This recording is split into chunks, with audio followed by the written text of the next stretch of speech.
ohun tó bá ṣe fún mi lẹ́sẹ̀kẹsẹ̀ sa fẹ́ jà nísinsìnyí ni a máa jà nísinsìnyí because mi lè gbà á mọ́ra pé kí n má sọ̀rọ̀ tí n bá dákẹ́ tí mo ń wú ẹni mo kàn sì dákẹ́ mo bá sọ́jọ́ rògbòdìyàn mi àti ẹ̀síwájú sìn. Bàbá a rí nǹkan kan tó ń ṣẹlẹ̀ lẹ́nujọ́ mẹ́ta yìí lórí social media láàárín àwọn màmá wa Funke Akíndélé àti Toyin Abraham. Bàbá àgbàlagbà ní àwọn ẹni tá à ń sọ yìí bí ọmọ ni wọ́n jẹ́ sí yín sá. Bàbá. Nǹkan tó máa ṣe ọkùnrin. Bẹ́ẹ̀ni. Táwọn máa sọ tó máa laugh over it. Tó bá ṣẹlẹ̀ láàárín obìnrin sóbìnrin. Ẹ̀sà ó máa ń le jogun Hitler lọ. Fẹ́tí àbálògùn tí a ń wọ̀ yẹn.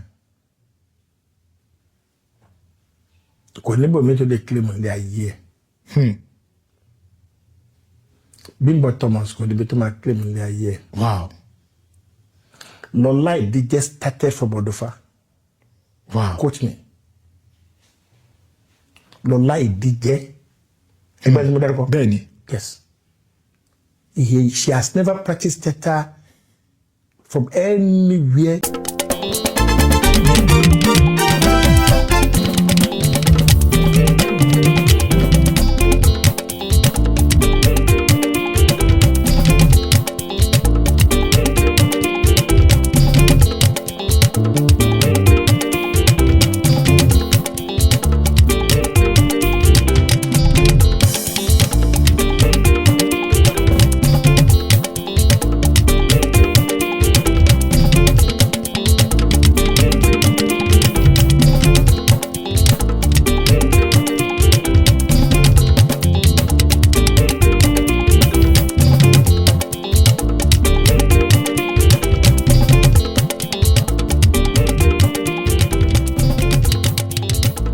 Gbogbo ẹ̀yin olólùfẹ́ tí ẹ ń wò mí nílé tí ẹ ń gbọ́ mi àbí tí ẹ fẹ́ gbọ́ mi àbí tẹ́ gbọ́ pé interview Hassan Babatunde Taiwo Ogogo ni wọ́n show lọ́wọ́ mo fẹ́ kí ẹ farabalẹ̀ kí ẹ gbọ́ àròyé ẹnu mi yìí ó ṣeéṣe pé nǹkan tẹ́ ti gbọ́ rí ó máa wà mẹ́ àbí àwọn nǹkan míì tẹ́ ẹ ti gbọ́ rí àbí tẹ́ ẹ ti gbọ́ tí ò yé yín mo fẹ́ kí ẹ farabalẹ̀ kí ẹ wò mí dáadáa.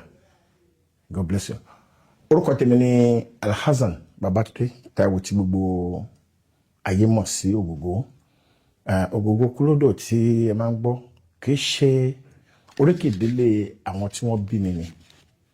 Gbogbo ayé lè ló mọ̀ pé ìdílé ọlọ́jẹ̀ ni ìdílé yẹn. So Ọlọ́run fún mi ní ẹ̀bùn pé kí n mọ oríkì púpọ̀.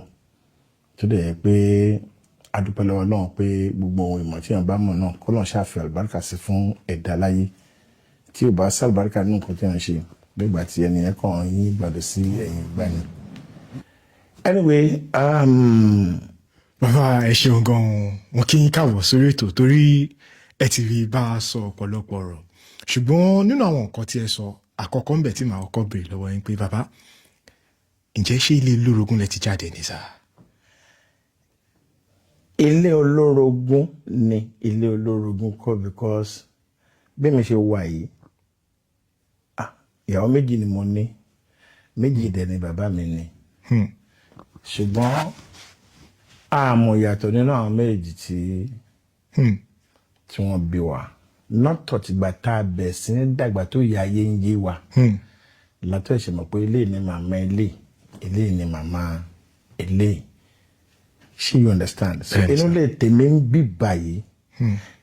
Tó bá ti gbé ọwọ́ yẹn I will hate you like bí màá hate bí kí ló tún dùn bí ìgbẹ́ kí wọ́n máa wò báyìí pé ṣe mọ̀ nǹkan tí wọ́n máa rí tara máa rí yàn. Bẹ́ẹ̀ni sá. Yes. Mi ò fẹ́ mọ̀ bóyá jẹ́ ìwọ tó ti rí kíní pé bí ibi tó lọ ń dá mi sí ni. Let's be one. Gbogbo tó bá ṣẹlẹ̀ you don't complain to me bitterly. Ó máa ṣàlàyé fún mi lẹ́kùnrẹ́rẹ́ bí mi ṣe ń behave pẹ̀lú ẹni mo máa fẹ́ kí wọn náà relate pẹ̀lú mi. That is me. Wow. So ilé olórogún ọ̀nà olórogún àìnílàákàyè ló ń jẹ́ káwọn ẹlòmíì sọ́dọ̀gún ńlá. Tá a bá ní ìgbàgbọ́ pé gbogbo nǹkan láyé àti kọ́ pé bá ṣe máa jẹ́rìí bá ti wọlé ayé pa marí la máa rí o bẹ́ẹ̀ni bá ti wọlé pé bá bí mo ṣe lè jẹ́ bẹ́ẹ̀ náà ló máa rí tọ́lọ́ bá ti wá àwọn tí wọ́n ṣe ìgbéyàwó pẹ̀lú ra wọn tí kò sí wàhálà tó yẹ mímọ̀ ṣe wọn kọ́ àwọn kọ́ ni the most perfect person lé ayé no àwọn kọ́ ó kàn wọn lọ́wọ́ ọba ní ẹlòmíín náà dẹ̀ máa wà tẹ́ pé ó ti rí rẹ̀ rí pé tó ìgbé tí mo wúwà yìí jẹ́ ọ̀rá ṣe mẹ̀dọ̀ tí n bá padà kó bí n bo ni kí n ti bẹ̀rẹ̀ ẹnìkan máa jẹ́ ewúrẹ́ ẹnìkan máa jẹ́ àgùntàn ní bẹ́ẹ̀ni tí àwọn méjì bá ti lọ jẹ́ ewúrẹ́ inú lè yẹn ò lè gbádùn gbogbo àwo tó bá wà nílẹ̀ a máa padà fọ́ ni bẹ́ẹ̀ni ṣùgbọ́n ẹnìkan jẹ́ ewúrẹ́ ẹnìkan jẹ́ àgùntàn ẹni tó jẹ́ ewúrẹ́ yẹn gan-an occasionally lákàyà wá pẹ̀lú gbogbo mọ̀dé yín ṣe bí ìbéèrè gbogbo rándanrandan tí mò ń ṣe yìí náà ọmọkùnrin yìí ò tiẹ̀ kókó àbí kó sọ pé ọmọbìnrin yóò tiẹ̀ kó jan pátá ẹ̀yìn alágbájá ó dà pé máa bínú ó dà pé mo ti ṣe ó máa wáyé bẹ́ẹ̀. bẹ́ẹ̀ni but don't be a talkative má sọ̀rọ̀ tán àwọn ẹ̀dá kan wà tí ẹ pé má sọ nǹkan tẹ́ pé tẹ́ni ẹ bá ń padà rántí ẹ máa gbọ́ ẹ pé so ìwọ ti mí nǹkan báyìí sí mi that should be the case jẹ́ kí n wà lórí ọwọ́ ara mi I understand. bẹ́ẹ̀ni sir. so ilé ayé tá a wà yìí ó a máa kẹ́kọ̀ọ́ láàárín ara wa ni a máa kẹ́kọ̀ọ́ mo ń ṣe program kan ní ìlú mi every Ramadan 10 years ago tí mo bẹ̀rẹ̀ ní mo pè ní Ramadan quiz or Islamic quiz whatever tó ń kẹ́ gbọ́dọ̀ pé mo kàn lónà ẹ̀ pé crime tó wà ń tàn sí kọjá là lọ́wọ́ àwọn ọmọ kéékèèké ẹ kọjá lára ọmọ mi lọ wá lẹ́ ó lè gbégbó sẹ́nu ó lè gbé sìgá sẹ́nu òye tó ń yàn tó máa gbé kí n kan dání bí ìgbà tẹ́ pé mineral it's not mineral. You know, I love playing with people. Tí n bá di location, mo fẹ́ gba mo ní wàá gbé kí n máa fún mi kí mi o. Bóyá ṣàánú mi ni lórí wa gba ọ̀gá ẹ̀ǹdẹ̀ Musa. Ó kí ló wà bẹ́ẹ̀ ṣe bí lẹ́ni tó tẹ̀lé wa ọ̀gá ẹ̀ má Musa ilé ti ju ẹ̀mí yìí lọ. Lẹ́sẹ̀kẹsẹ̀ mo understand. Bóyá àmọ́ bí tí wọ́n ti tọ́ wọn àmọ́ ta ni wọ́n gbé pẹ̀lú. Ló jẹ́ pé tọkùnrin àtobìnrin bá wà tọ́ bá ti jọ tọ́ ọmọ pọ̀ àdánwò wà ń bẹ o ọmọ yẹn láti lẹ́nìkan tó máa níbẹ̀rẹ̀ tí yẹ máa sọ pé ṣọmọ pé máa report ẹ̀ fún dáadé tọmọ yẹn bá gbọ́ ayé àṣẹ gírè bọ̀ tó bá ṣípọ̀ mọ́ tí ìyá tó ti ń pampa tó ti ń bá sa àwọn kankan tó ti ń lọ sọ ọ̀rọ̀ bàbá ẹ̀ lọ́rọ̀ ní ọ̀nà tí ò dáa lójú ọmọ yẹn tẹ́lẹ̀ rí tẹ́ ẹ bá fi bàbá ẹ̀ dẹ́rù bá kò irọ́ nìyẹn. bẹ́ẹ̀ni. ok ìyá àti bàbá ò sí nílé ọmọ nìkan ló wà nílé ó gbọ́ hey níta pàtó sáyé lọ síbẹ̀ ó wòran ìran yẹn máa dùn mọ́ gbogbo bí crowd yẹn bá ṣe ń lọ ló máa tẹ̀lé wọn lọ àbí. bẹ́ẹ̀ni. from there abẹ́sẹ̀ máa lọ rẹ̀ bẹ́ẹ̀ni. wọn náà lọ gbá bọ́ọ̀lù wọn lọ sí gbá ibi tẹ́gbẹ́gbẹ́ ti máa bẹ̀rẹ̀ nìyẹn. bẹ́ẹ̀ni. tẹ́gbẹ́kẹ́gbẹ́ yẹn bá ti wá bẹ̀rẹ̀ ìyá àti bàbá ò mọ nǹkan. mo ṣàkàn ro gbogbo ẹ̀ pé bóyá tá a bá bẹ̀ sí ní fi ọ̀rọ̀ lọ́hùn ká fi bọ́ra wa tí a pè ní quiz a máa bèrè question lọ́wọ́ wọ́n ti gba scholarship níbẹ̀ rí Ogogo Ramadan quiz or Islamic quiz wọ́n jẹ́ television wọ́n jẹ́ fridge sound system aṣọ owó níwájú Central Mosque Lumina ti máa ń ṣe pẹ̀lú ìfọwọ́sowọ́pọ̀ gbogbo chief imam and gbogbo àwọn jàmáà tí wọ́n wà ń bẹ̀. The only one that we missed was year 2000 because of COVID. A lè ṣe yẹn ara tọ̀. Ilé ìnìbà pé 10th edition but 9th edition la ṣe but 10 years ago tá a bẹ̀rẹ̀ ni. So gbogbo àwọn kan báwọn yẹn lèyàn gbọ́dọ̀ máa ṣe because ẹ lọ sí bus stop ń sìn ọkọ ẹ máa lọ kẹ́kọ̀ọ́ ìpàdé ọmọ mi lọ́nà ìmúrẹ̀ lásán á pèsè off. Bẹ́ẹ̀ni. Màá rọ́mọ mi máa yí báyìí pé kí nǹkan tí kó lọ jọlọ́pàá ní mí àbí sójà ní mí máa park márùn ilé ìlẹ́gbẹ̀ẹ́ máa gbé wọn sí mọ́tò ni. Ọ̀rọ̀ ránṣẹ́ pé ìyá àti bàbá ẹ̀ pé kó máa bọ̀. But Nigeria Ọlọ́run kò ṣàánú wa. Àmì àṣẹ Ọlọ́run. Ọlọ́run kò ṣàánú wa. Àmì àṣẹ Ọlọ́run. Ẹ ṣeun gan bàbá. Bàbá nígbà tí ẹ ń ṣàlàyé ọ̀rọ̀ fún wa ẹ ní ẹ drop out láti tẹ̀síwájú ṣùgbọ́n ìbéèrè mi sí. Láti tẹ̀síwájú kọ́ nìyẹn o ṣe mọ̀ pé ok mo ti lost bàbá mi ní my tender age let me say about 11 years old right.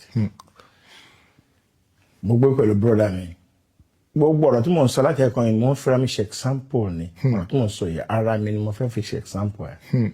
Ìpè tó bá ti ń tẹ̀lé àwọn ọmọ tí wọ́n wà ní ìgboro right àgùntàn tó bá ajá ni ó máa padà jẹ̀gbẹ́ nítorí pé mo ń kẹ́gbẹ́ tí ò jẹ́ kí n kó ń gbà náà máa tẹ̀lé mọ́tò máa tẹ̀lé kí n káàkiri fa ìfàsẹ́yìn my education. So after that I now decided that okay jẹ́ kí n wá nǹkan kọ̀ọ̀kan.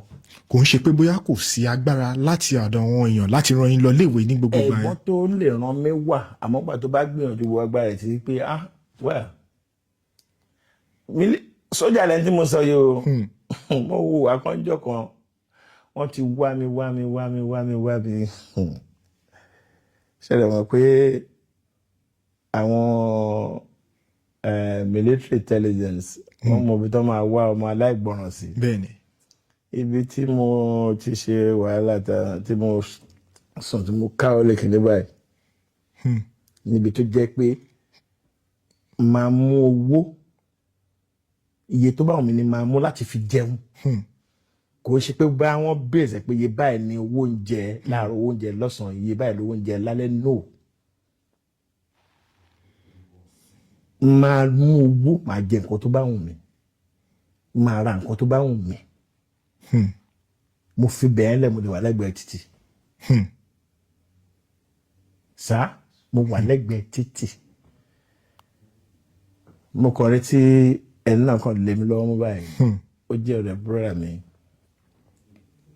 kì í lọ́n kó bá mi tẹ́ wọn sẹ́fẹ̀ rẹ̀ wọ́n pè ní ọkùnrin Richard. Àmì àṣẹ Ọlọ́run. Ló wá mú mi délé ẹ̀ gbà tí mo délé wà ní aṣọ tí wọ́n ṣe sí búrọ́dà mi ló bá ní kí n máa bọ́ ẹ̀wù mi àwọn boys ti dúró báyìí ó wá ní kí n gbé pale kí n lọ sí kò sí tap den ní Sùúrùlérè láwọn sìn ní à ń gbé mo lọ sí local authority school iléèwé ẹlẹ́jà náà ń pè so wá ní kí n máa lọ pọn mi kí n máa dà sí gbogbo àwọn ibi tí gọ́tà ti gba ìgò òkúta kọ̀ọ̀kan àbí mo ṣáà ń dà sí mo ṣáà ń lọ́pọ̀ mo ń dà bóyá punishment tó fẹ́ fún mi nìyí lójijì ẹnìkan kan sàn mí nípa ni páà tí máa balẹ̀ gbẹ̀ báyìí ó kọ̀ dédé mi tó wà ní Taiwo. You stand up, I'm starting all over.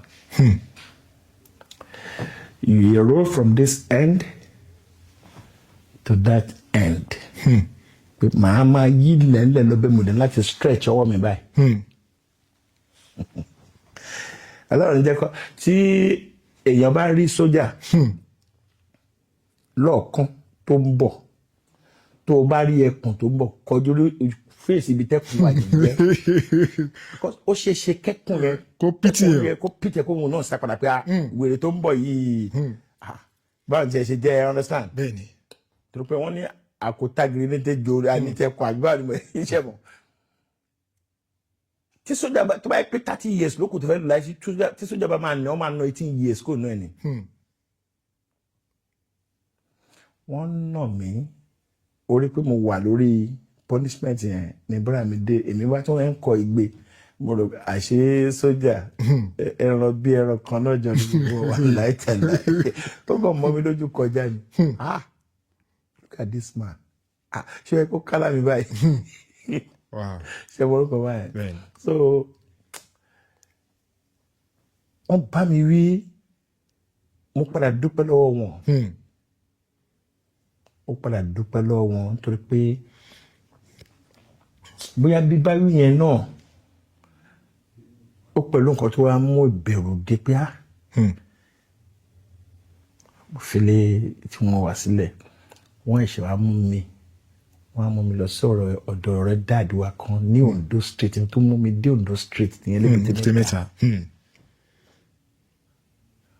wọ́n á wà níbẹ̀ títí bẹ́ẹ̀ ni mo gbé tí n bá mi ní ọ̀rẹ́ o my brother I didn't have friend àwọn ọ̀rẹ́ tá a jọ ṣe kékeré nínú ìlú wa ètò ṣe é rí àríra wa then àwọn tá a jọ wà ní Èbúté Mẹ́ta tá a jọ ṣe kékeré ètò ṣe ní wá ọ̀rẹ́ kankan lọ́lẹ̀ o ní mọ́ ṣe ni o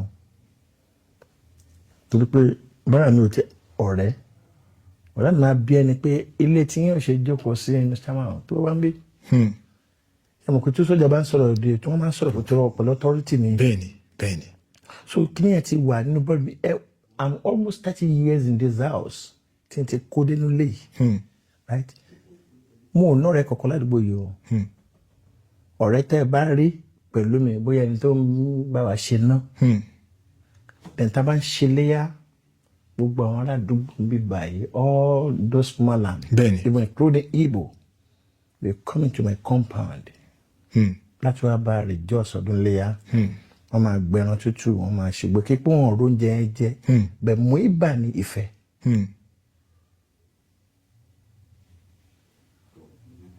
lẹ́yìn ọjọ́ yẹn ó bá dé ọjọ́ kejì láàárọ̀ gbogbo tó ń bá mi ṣe wọ́n ti mọ̀ pé by something 10-11 mo ti jáde máa dé Èbúté Mẹ́ta yìí.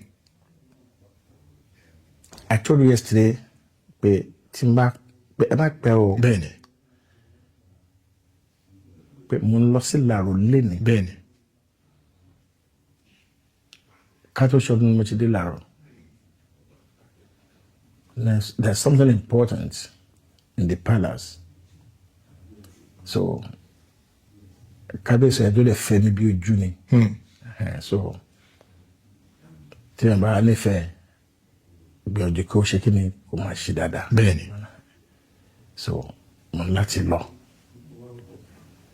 kí n tó padà wọnú lẹ́yìn sìn till the Saturday. Bàbá ìrìnàjò yẹn ó tọ̀. ẹ ṣeun gan bàbá. Ọlọ́run ọba tó ń bọ̀ nǹkan mọ́ yà ìpátá tó láyé kí Ọlọ́run máa fi olè sójú ọmọ yẹn. àmì àṣọ lọ. ó ṣọkùnrin ó ṣobìnrin ó lè ló bọ́mọ jẹ́. bẹ́ẹ̀ni. wọn ọmọ yẹn stubborn ó yà pátájú ó ṣe nǹkan ó yẹn ti yàtọ̀ dáadáa ó yàtọ̀ gédégédé ẹni tó stubborn tó bá tó sílẹ̀ kan á ronú rẹ̀ padà pé stubborn ẹ̀sìn gbogbo ló ń gbèyàn dé. bẹ́ẹ̀ni. stubborn ẹ̀ka the only way ó lè léde ẹ̀wọ̀n ẹ̀wọ̀n náà tó bá ṣọ́ra because ìgbà tó bá jàjà gbé láti títí tẹ́nìkan ṣèṣe tó ló tẹ́pẹ́ dé court ohun tó bá wọn dájọ́ ládájọ́ máa dá. bẹ́ẹ̀ni. Thank you, my brother. ẹ ṣeun gan bàbá ǹjẹ́ ṣe rántí nǹkan tí ẹ ṣe tó fi wàrántì pé kó fún yín ní punishment tó pọ̀ tó le tó yẹn ní ìgbà yẹn. a ní mo ẹgbọ́n mi mo sọ ni mo sá nílé mo ti. for no reason. ẹ bá gbọ́ ṣe the problem tí kí ló máa ń mú kọ́ mọ́ sá nílé ni pé ẹgbẹ́kẹgbẹ́. bẹ́ẹ̀ni. o ti wá ṣeré kọjá time tó yẹ kó o tètè padà sílé tó ní bàbá ẹ ti fi wọlé. oníbàbí ẹ tó wọlé yẹn tí kìí ṣe tó ń fọwọ́ ra ọmọ lórí àti wọlé ọmọ yẹn á nira. bẹ́ẹ̀ni. that is the only thing. àti wọlé tí wàá di wàhálà pé àwọn bọ̀dá mi ti dé bọ̀dá mi ó tán tó mú ọ̀rọ̀ pé èèyàn ń sá èèyàn ṣe nǹkan òun nìyẹn then don't be too harsh mọ́mọ́ jù tó bá harsh mọ́mọ́ jù kò you may not like it you may like it torí pé lóòótọ́ Yorùbá ní àkàrà wò ń pa ló kápẹ́ ẹ̀kọ́ gírí ká mú yangan ká fi ṣe yangan ló máa ń dá ọmọ lára ẹ̀sà tí o bá fẹ́ bọ́mọ wí bá wí lọ́nà tó jẹ́ pé ọmọ yẹn á sọ pọ́lẹ́kálẹ̀ pé òun máa ti ń dé age of reason ọ̀rọ̀ tẹ́mi ń bá mi sọ yìí there's a sense in it. ṣé mo fẹ́ máa bá ìgbésí ayé mi lọ rẹ̀ èèyàn fún ààrẹ àrùn nílẹ̀wẹ̀ bẹ́ẹ̀ni bọ́ lẹ́nu wa rí nǹkan tí wọ́n fojú rí wo ló burúkú ọmọ ọmọ òṣì yálà ìyá ẹ̀ gan-an kí ni kọ́ àwọn ọ̀rọ̀ tí ó yẹ tọ́wọ́n bá ṣẹ̀ yálà ìyá ẹ̀ ni the next person. No. Ara sá. Ẹ kọ́ náà. Ó wá mú ọmọ yẹn oníkó student síbẹ̀ yẹn ó nà nínà lẹ́nì nínà lọ́la nínà lọ́la tó bá tó ṣe ìfọwọ́ wá sí pé ó jẹ́ ìgbà lọ jàre wọn kúkú náà ni wọ́n máa jù lọ. Bọ̀ bó ṣe ń tẹ̀lé àwọn tó ń tẹ̀lé ń ta yẹn ni ọkùnrin máa le sí i. Bẹ́ẹ̀ni. Ibi tọkùnrin ti ń lẹ̀ sẹ́nu máa kọ́ dé decide jọ pé I'm no more going home. That is it. Ọ̀pọ̀lọpọ̀ ọmọ tó wà ń ta lénìí tí kì í ṣe àwọn ọmọ òrukàn tí wọ́n rẹ́ni tọ́ wọn òbí ló fa ìjàkuyà tọmọ mi ìyá. Ó tọrọ ní àfitáwá tọ́ra lóko. Bẹ́ẹ̀ni. Òbí mi ló fà á kọ́lọ́ máa fún wa lọ́mọ jàjàtì. Àmì àṣẹ Ọlọ́run. Ẹ ṣeun gan bàbá. Bàbá tó wà tẹ́ fi wá wà níta kó tó dé pé àwọn ẹ̀gbọ́n yín sójà yẹn wọ́n wá mú yín wọlé. Ǹjẹ́ ṣé ẹ pàdé àwọn èèyàn tó yẹ pé bóyá ẹlẹ́gbẹ́ òkùnkùn ni wọ́n àbí kò tí ì ṣẹgbẹ́ òkùnkùn nígbà yẹn? Kò sí nǹkan tó jọ. Ní ayé ìgbà yẹn. Kò sí nǹkan tó jọ. I'm talking of early 70s. Mo lè mọ ẹgbẹ́ òkùnkùn wa. Ẹgbẹ́ òkùnkùn ló fẹ́ wà mọ́. Ìyàtọ̀ sí kó ṣe pátá ní kó máa tẹ̀lé mọ́tò káàkiri kó tán kò sí ẹlẹ́gbẹ́ òkùnkùn kankan. Nígbà tó máa di nǹkan bíi 19 tẹ́rù ti bẹ̀rẹ̀ sí ní bá àwa náà pé àti ẹ̀dúpẹ́ tí ló lè yóò kà á mọ́ta wọ́n á ti pa olú ẹ̀dá nítorí ẹlẹ́mìí líle lèèyàn ẹ̀ tí you understand tó lè jẹ́ pé àwọn kíní kan bọ́ sí mi lọ́rùn kí wọ́n yọ yùtì sí ẹ̀ tí wọ́n bá wà ní pati kí wọ́n ká ẹ̀ mọ́ pati kí wọ́n á ṣe nǹkan kan dábẹ́lẹ̀ kan jalè ẹ̀yìn gbogbo nǹkan bíi early 70s kò sí nǹkan tó jọ o. Gasika College a máa rìn láti Èbúté Mẹ́ta a máa gba inú ọ̀tọ̀ tá a bá ti dọ́tọ̀ a máa fẹsẹ̀ ní Dèjọ́ra Kàdóso ní school mi náà ẹsẹ̀ la máa fi rìn nítorí pé owó tá a fẹ́ fi wọ́n mọ́tò yẹn àbílípò tó wà lápò a máa tó fi ṣe nǹkan kan ẹ ti gẹ́ ẹ̀kọ́ ní mo sọ fún yín kò sí nǹkan kan kó ṣe 10 o'clock alẹ́ a máa kọjá inú ọ̀tọ̀ yẹn la máa gbà tí náà wà everywhere. Ẹ bá ti wọlé ìjọba ẹ máa wọlé sínú ìjọba ọlọ́pàá ẹ jáde sí ọ̀tọ̀ mi báyìí jáde sọ́tọ̀ jáde sí bóńsìn ẹ bá ti jáde ẹ ti dóyìnbó ẹ ti délé tán kò sí ọkọ tó ń dẹrù bàyàn gbà yẹn bọ́n gbà tí ọ̀dẹ lọ́ba mẹ́wàá gbà gbà tí Ọlọ́run gbé iṣẹ́ mi dé ọmọ tí ò bá torí wọnú lé á bá lọ. So kò sí ẹgbẹ́ òkùnkùn kẹ mi ò jẹ́ mi ò mọ. Ẹ ṣeun gan. Thank you. Bàbá kó tó dín pé àwọn onú bẹ́ẹ̀ ṣe bẹ̀rẹ̀ kárí àyín gangan lẹ́kùnrẹ́rẹ́ nígbà tẹ́ sọ pé ẹ ṣe pátá ẹ̀ wá ń ta bàbá ǹjẹ́ ẹ ṣe ìrántí nǹkan ẹyọ kan àbí méjì tó yẹ pé ẹ̀yin fúnra yín mọ̀ pé ẹ ṣe tó yẹ pé bẹ́ẹ̀ bá lọ́mọ gan ẹ̀ ní sọ ẹ̀ nígbàdàn kò ṣeré ẹ̀. no. Èèyàn máa ń ṣe pátá in fact kémi pẹ̀lú èèyàn ká ní kàtàkàjà tọwọ́ mi bá tún lè jọ̀wọ́ ẹ̀ lọ tẹ́nìkan tó wá ṣiṣẹ́ àbí òun ló ṣe ṣe pé by the time tó bá pàtó máa ní ká rojọ́ màá dẹ̀ tó máa sunkún máa pìtì ẹ̀ nìyẹn so ìyẹn ó máa ń ṣe nígbà mi pé ó dà kí là ń bára wa jà fún the first place so mi ní kankan tó bá wà máa sọ wọ́n ní kò sẹ́ni tó ní pásítọ̀ sí pé bá ìwà kan wà mo hùwà irọ́ kò sí ju pé mo kàn mọ̀ pé mo lé yes that's the letter mo lé ọlọ́run gba àdẹ́jà kí kó ju bá ṣe lérò náà lọ bá mi. ẹ ṣeun wọn bàbá ṣe gbogbo ìgbà tẹ́yìn sọ yìí náà òun lẹ ti bẹ̀rẹ̀ láti máa bẹ̀rẹ̀ sí kọ́ ẹ̀ṣẹ̀ àbí lẹ́yìn ìgbà tí. kíkọ́ ẹ̀ṣẹ̀ mi mo ti wà ní age of 20 something years bí fẹ́rẹ́fẹ́ 21 22 ọ̀rẹ́ mi tó kọ́ mi lẹ́sẹ̀ age mate ni wọ́n mo gba months lọ́wọ́ ẹ̀. I was born in October 59. He was born March 15. Yes, 1960. Every month ló wà láàrin wa. Òun lẹ́nu tó kọ́ mi lẹ́sẹ̀. Ẹ̀yìn mi bíbá ẹ̀ ló ń gbé nsìn. Sake, that's Cameroon Valley. Ẹ̀yìn ilé mi bíbá ẹ̀ ló ń gbé. Tó bá rí ọwọ́ táwọn boys ń gbé níta, he wanted to have a defense. Wà kò sọ ní tó ní fẹ́ ṣe ó ti yé yín sìn.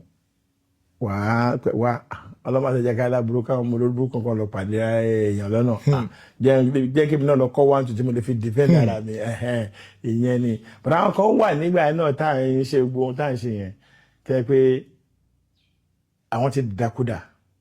They only come to that place láti kọ́ 1 2 tán lè fi chance yẹn tán lè máa gbà tara ẹ̀ tán máa sá lọ.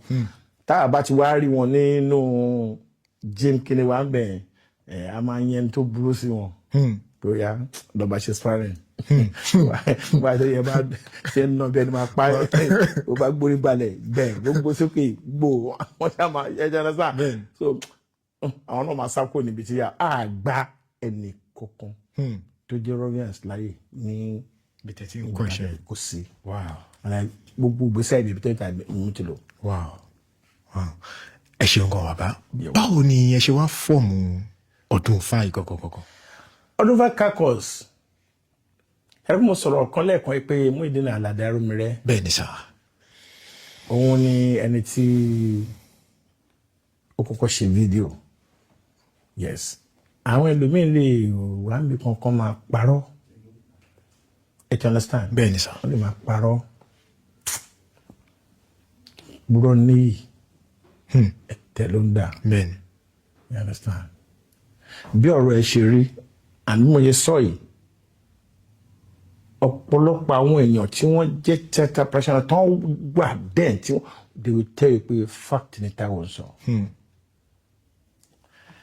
Arómiré was the first person to kọ́kọ́ sọ nítorí pé ìgbà tí after the launching of Ẹkùn tí mo sọ pé fídíò tí mo ní ó deposit owó gan wọ́n fún ní deposit tí ó san nítorí pé fídíò ló gbé wá.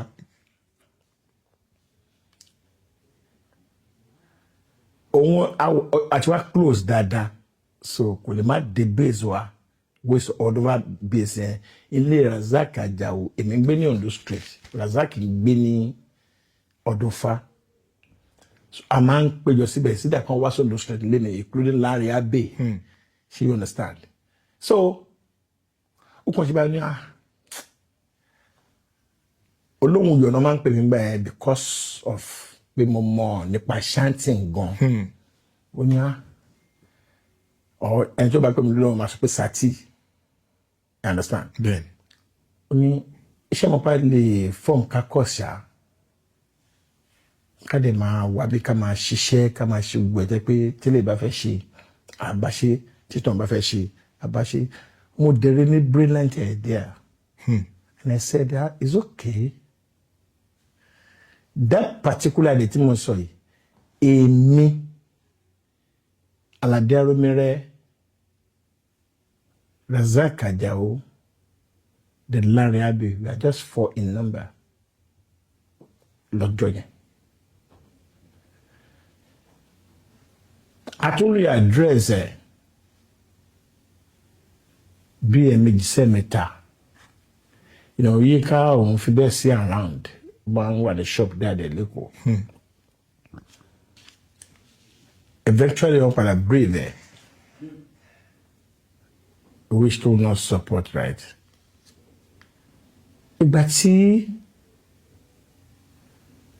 a máa wá decide pé tá bá fẹ́ ṣe ìta la máa wá mú ní leader náà.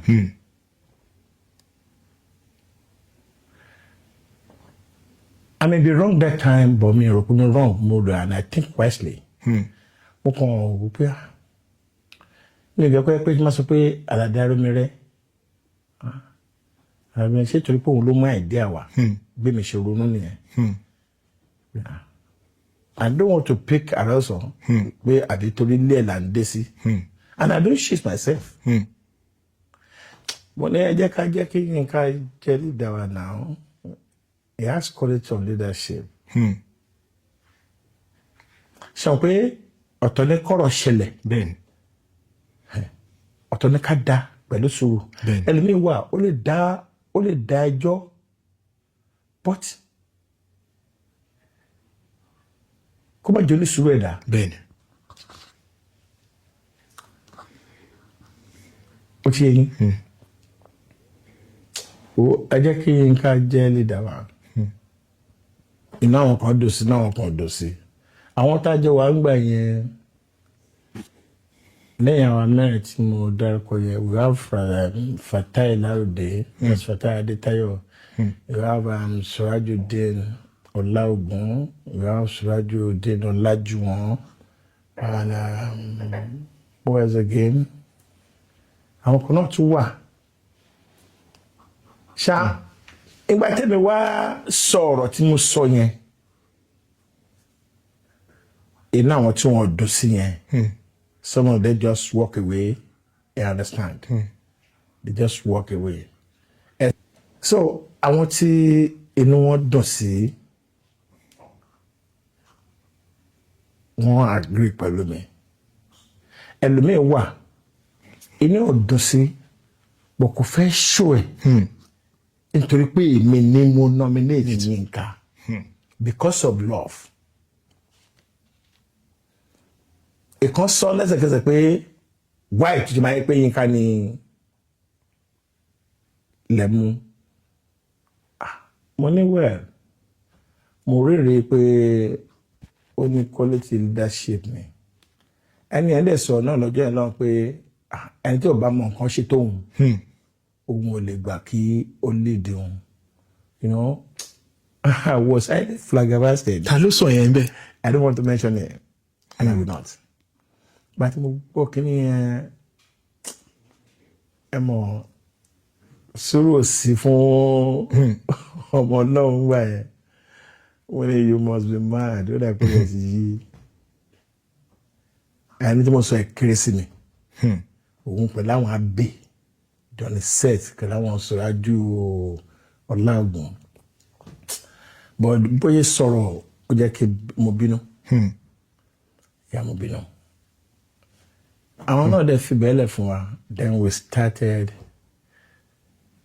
àdẹ̀yàn láti ìgbà náà at least for over 35 years Yínká Quadri was leading us. Títí tá a fi ṣe even 35 years kìíní. Ṣé understand? Bẹ́ẹ̀ni.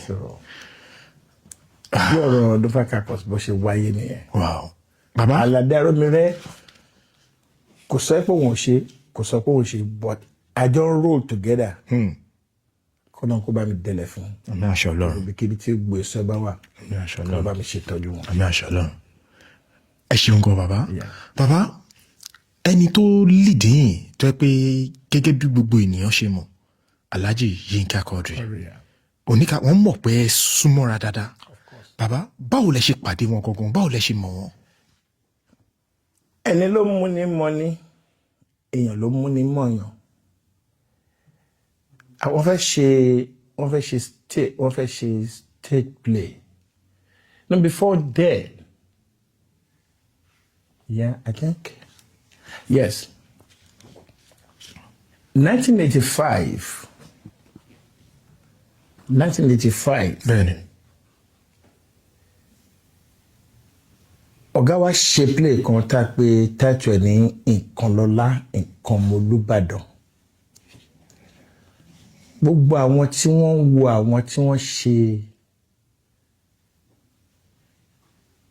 production yẹn ní time yẹn. Wọn ò ní ìgbàgbọ́ pé set wa ló ṣe. Ṣé ẹ̀kú mọ gbogbo náà ṣe bá múra. Bẹ́ẹ̀ni. Ṣùgbọ́n tọ́pọ̀lọpọ̀ wọn wá ń gbọ́ pé àwọn tó ń ṣe kí ni wọ́n yìí bùtí mẹ́ta ni wọ́n wà. They now came down. Wọ́n wà. Including Yinka Quadri through Alauson. Àmì ọ̀nà sákàjà o. Bàbá Sùwé kọ́lọ̀ kó bá mi kẹ́ kó bá mi gẹ̀. Àmì aṣọ lọ. Tó sáré fẹ́rẹ̀. Bàbá Sùwé ò jẹ́ nígbàgbọ́. Mo wà wájú ẹ̀ báyìí bàbá Sùwé tó ń bèrè pé ẹ̀dú gbogbo tí ó ka aṣọ báyìí tó dàbí àwọn eléégún tó ń kéwì tó ń kí olówó yẹn. I want to see that guy. Ẹnì kan sọ pé kìí olówó àwájẹ tẹjọ sọ̀rọ̀ ni ẹ try gan ọ̀gá wa rẹ nìyí. Ọ̀gá jẹ́ nǹkan tó jẹ́ pé tó bá ń kọ́ ẹ ní nǹkan tìjàtìjà láń yọrí ìjàpá ni o. Wàláì tó bá ń kọ́ ẹ ní nǹkan ó mọ̀ kẹ̀. Pé lù ló wà wájú ẹ̀ tó ń ó lè gbé yẹn kó sọ fún ẹ. Gbogbo ala nífẹ̀ẹ́ ọ̀gá wa látòkè délẹ̀. I'm respecting. Àwọn Adémọ́lá Abẹ́fẹ́ olóyè lọ́fà. Ọ̀gá mi ó ṣe wà Zanifa priest. So. Bẹ́ẹ̀ ṣe mọ̀ Alhaji Yinka. So lẹ́yìn ìgbà yẹn wọ́n á fẹ́ ṣe stage National Art Theatre. Àwọn wá invite all artists tán bèsè kò ń bí. Gbogbo àsìkò tá a sọ kò sí eléré kankan tó ń bára wọn ṣe náà. Kò sẹ́ni tó máa lọ sí group ọmọ kan pé jẹ́ lọ sí ẹ̀ náà. Oníkálukú dá wà ní. Oníkálukú máa ń dá wà ní òun. Ìgbàgbọ́ pé wọ́n jí mi lórí kọ́ wọ́n jí eré mi. Mentality yẹn sì wà lórí ọ̀pọ̀lọpọ̀ wọn. But in their own case, ṣe wọn pé nínú ọ̀dọ́ tí wọ́n we call them Adetutu theatre group. Rotational leader làwọn máa ń ṣe.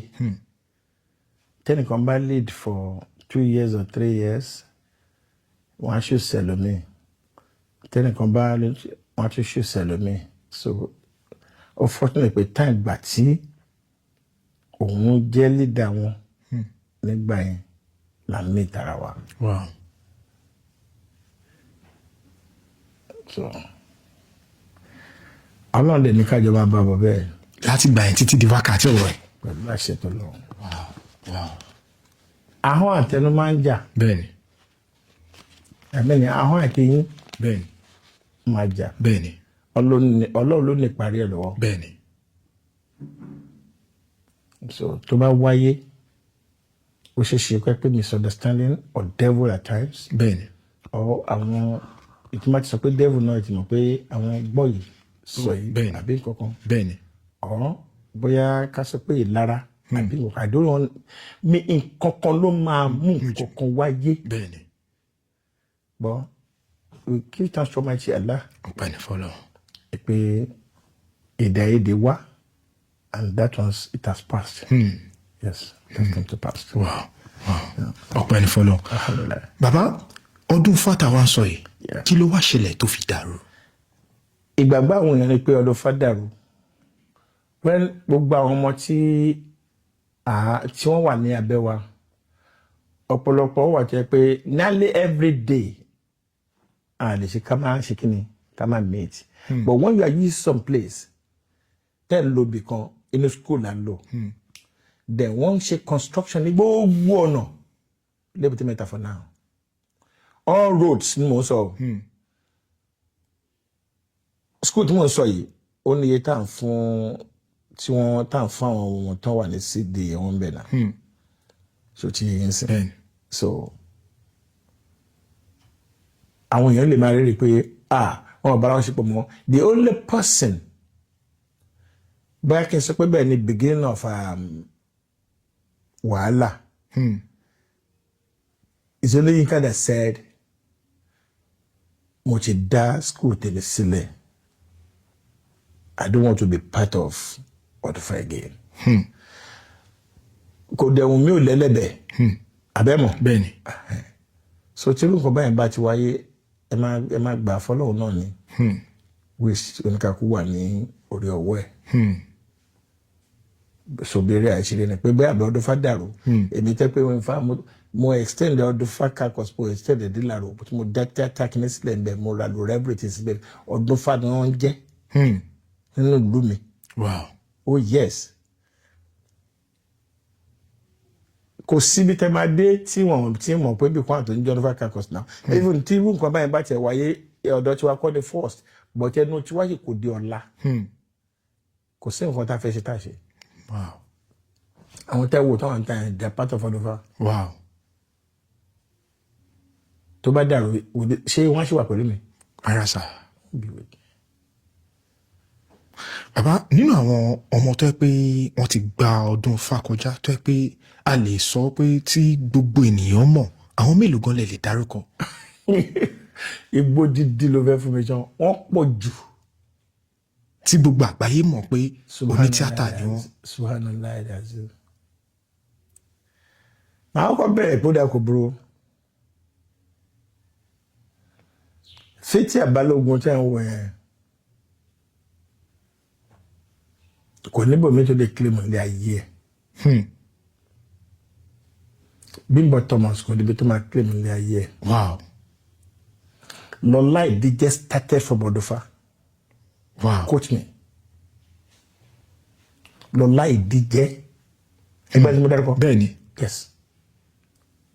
She has never practiced theatre from anywhere than Odufa. Wow.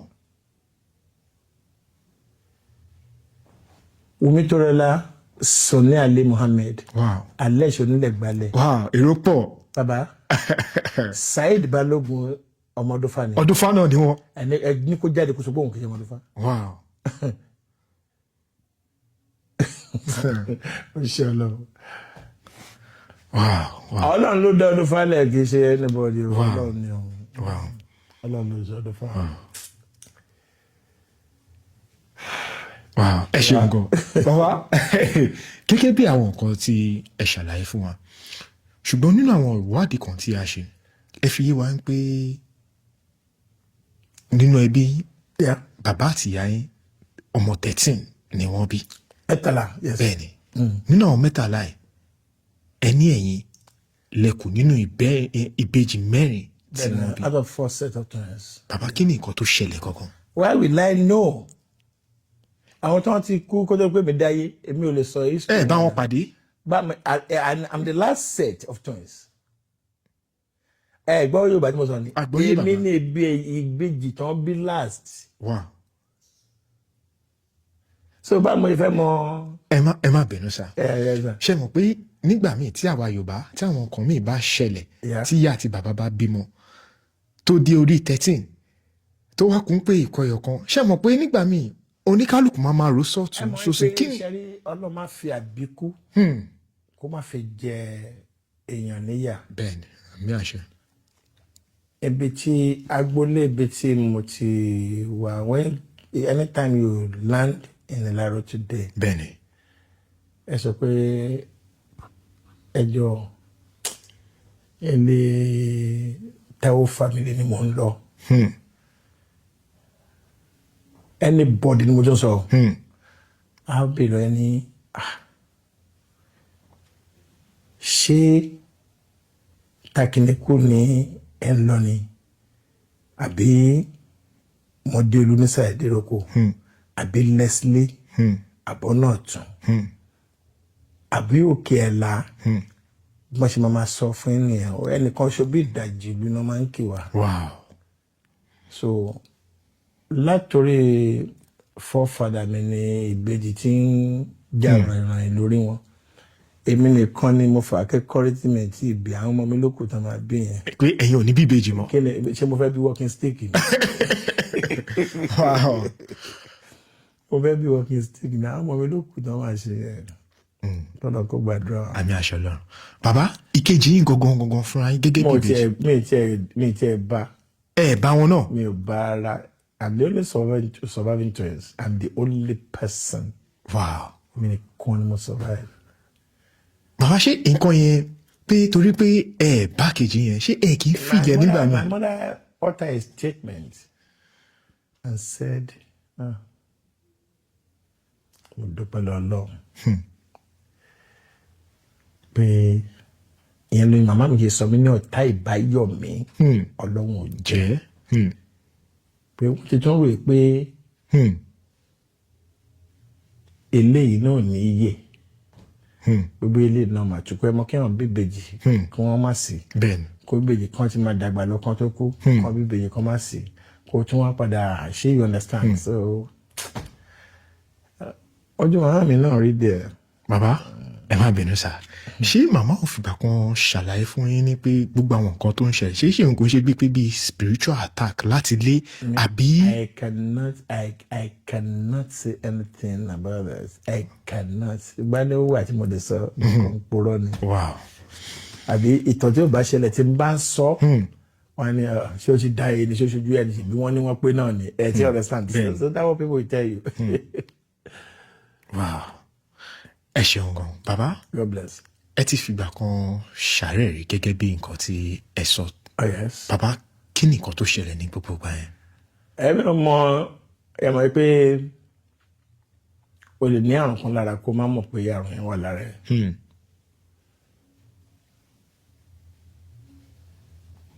Not until ìgbà tí mo ṣe tán diagnose mi. Ìgbà tó ẹ̀ ṣe mọ̀ pé ulcer the problem tí mo ní.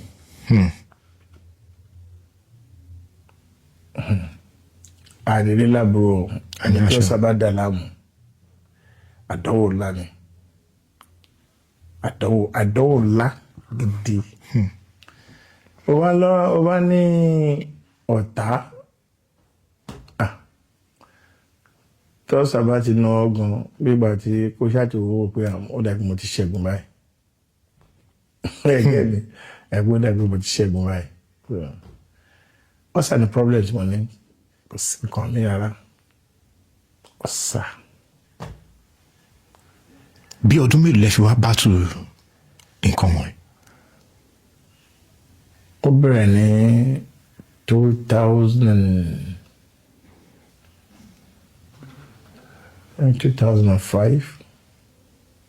no 2004 ọmọ mi gbọ́n ṣe kéré gbọ́n ẹ̀ bèrè bí àwàdà náà ni mo ń lọ ṣiṣẹ́ kan ní Ìpàjà kí ni ẹ̀ ti máa ṣe mi ti pẹ́ mi ò mọ̀ so tẹ́lifí tó ń kó lè ṣèyàn before ọkọ̀ tó ní kó bá ra oògùn kankan ara tọ̀ try kó consult àwọn medical máa rò pé ṣé malaria tó fẹ́ ṣe ń báyìí ni máa lọ ra alábòkun àtọ̀sán ẹwẹ́ ṣé má dẹ̀ ti ń báyìí ara máa yá ni àṣé mò ń dá méjì ní tí ẹ̀ kí n dá méjì. Mo ṣàkànrí pé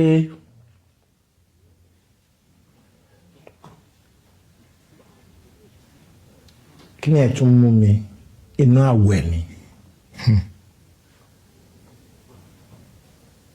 Mo ṣàṣe ṣe mí dẹni mo ń drive ẹni tó wà lẹ́gbẹ̀ẹ́ mi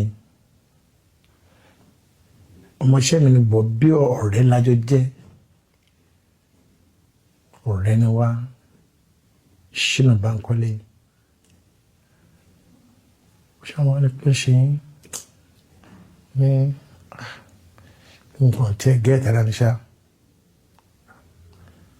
kò lè drive ara tó lè drive ṣàpẹ́ máa ti yẹ steering pé ìwà máa drive ní ẹ̀yọ́ tí tá fi débi tí mo ti ń lọ ṣiṣẹ́ yẹn gbàtí máa débi iṣẹ́ yẹn ò ṣeéṣe mọ́ mo wà ń bẹ títí.